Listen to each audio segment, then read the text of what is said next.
welcome to another edition of Northern Heat. And today our special guest, Rene Legacy. Rene, you've been on this show with me before, but more times than none it was with other jobs, like being an entrepreneur with your company, and also with the Hospital Foundation. But now you've got a new job. What are you doing now? And this is only lately. It only happened a week ago. So it's been a week.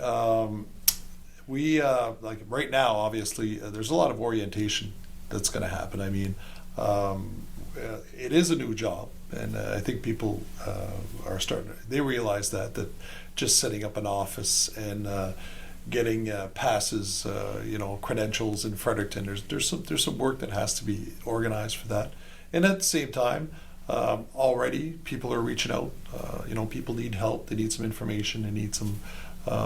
Sometimes just a little guidance on which departments to go to. So try to help as much as I can right now, because I've got to meet all these people. So where's the MLA office in Bathurst? Where are you setting up? We're gonna move up on top of Teddigosh Hill. It's being prepared right now. There's a little bit of renovations that have to be completed. Okay. So we should be there hopefully within the next few weeks, and then we'll be fully operational.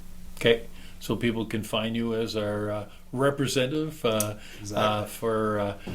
For New Brunswick. So let's talk about that a little bit. We've again, we're in an opposition situation, which is fine. You need two sides of the story to be able to get things going. But what's your vision of the future in your this is be for at least 4 years, right? Yep. That's how it works out. That's how our democratic system works. There's a fixed date. There's a fixed date this time.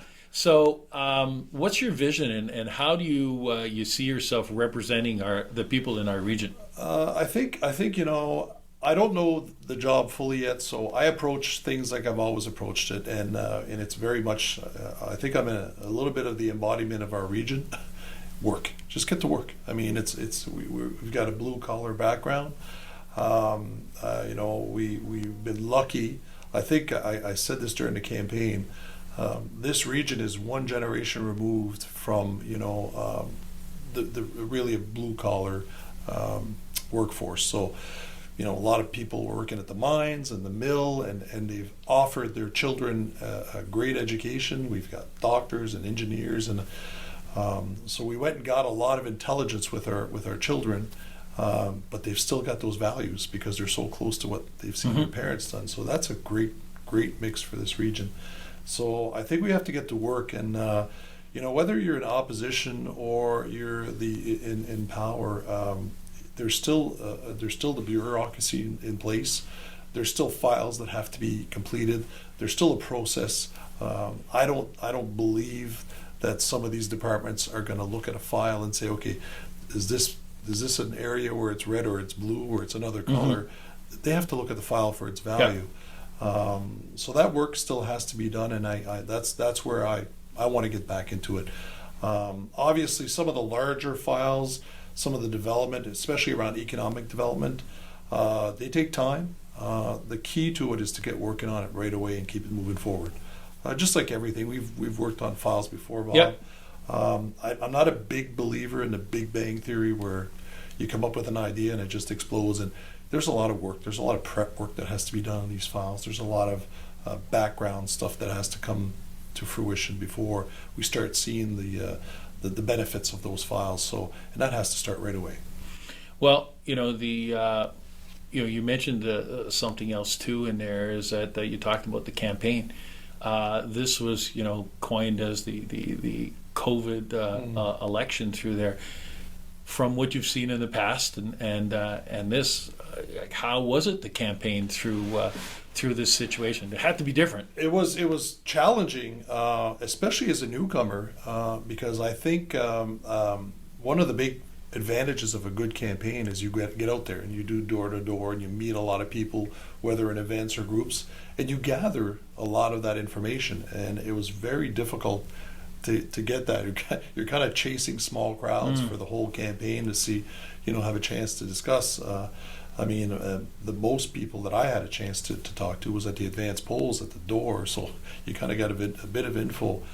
So that work, I think, still has to be done. There's a lot of communication and conversations that have to happen within the next few months to see where people are at. And I've certainly heard that there's a lot of unfinished projects out there. So I see that as a great plus. I mean, what would be worse than walking into the job and just having silence where nobody's on the books and nothing's ready to happen? Like, there's challenges and obstacles, but it means there's something happening. There's something going on. So.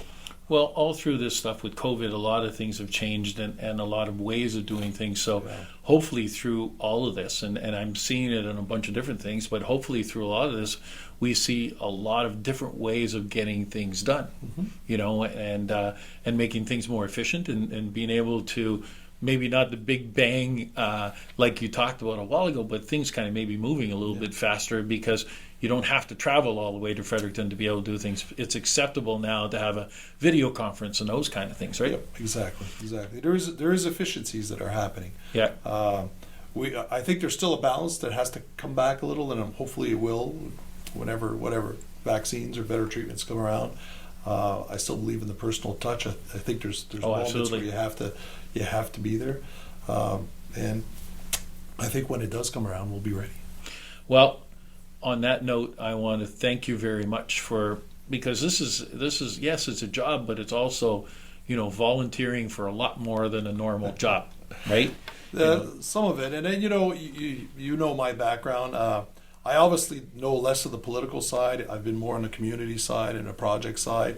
Looking forward to the other side, but on the political side, I think it's going to be important, and we've heard some discussion around this, and I really think it's important that we value the profession again, because whether you like it or not, politicians are getting knocked pretty hard. Yep. And I worry about the next generation, and I worry about young people looking at wanting to take these professions on and getting involved, and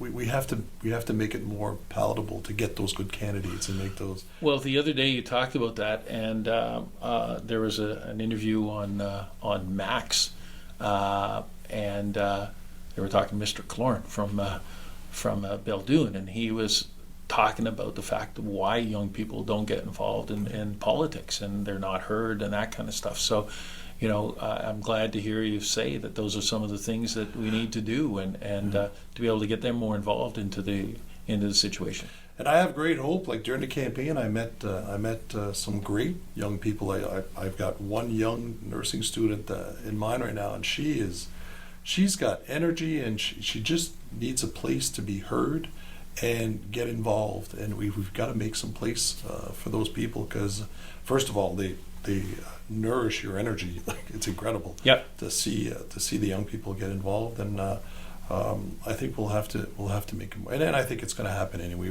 There's always been a cycle. I think they'll make their place. Well, I'm glad to hear that. You talk about that, and how we get them involved, and the young people are already here. You've talked about already in our conversation here that the importance of the people, because of the mines and the smelter, that they were able to get their children educated, their doctors, and we get more professionals being able to work in the area, those young people, and to be able to focus on trying to bring them back into the area. And so if you're able to work on those mandates, that's going to be great for the area. And I think that with COVID, we're seeing a lot of people wanting to move to our area. Maybe there's ways of being able to entice some of the people that lived here before that have moved away to come back. Some of those young people that didn't have a choice. Well, I'll tell you what I'm hearing. Downtown we get to see a lot more people, and the region is kind of hot right now. It's very desirable. I had a gentleman tell me the other day that I don't have the exact numbers, but about 80 or 90% of his daughter's friends have moved back after they've graduated from post-secondary. So their whole group is back in town, and I think we've turned that corner where you're absolutely right, where people see the value of the quality of life we have here and the potential to have a great career also. Yeah, and those are the key points. So again, thank you very much for getting involved in politics and wanting to represent our area. And there's been a long-standing family here that was here before into politics, and the Kennys were there, and Yeah. you know, we always want people to leave a legacy. Well, they did. It's just called Rene. But again, thank you very much. Thank you very much for doing things differently, on considering a whole pile of things in a different way, and putting the heat in Northern Heat. Thanks, Bob. And there we go. Another edition of Northern Heat for this week.